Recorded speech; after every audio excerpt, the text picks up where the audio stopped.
ఢిల్లీ కేంద్రంగా BRS party విస్తరణ కార్యకలాపాల కోసం గత ఏడాది ప్రారంభించిన 4 అంతస్తుల బీఆర్ఎస్ పార్టీ భవనం ప్రారంభోత్సవం సిద్ధమైంది.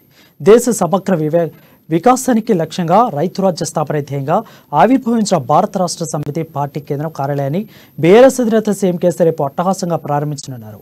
దేశ రాజధాని ఢిల్లీలో పార్టీ కేంద్ర కార్యాలయం ఉనికిలోకి రానుండడంతో బీఆర్ఎస్ పార్టీ దేశవ్యాప్త విస్తరణ వేగవంతం కానున్నది.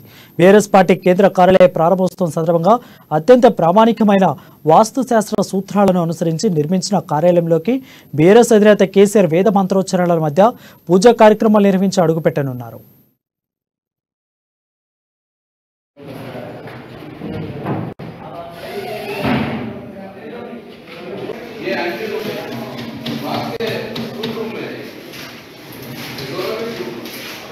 और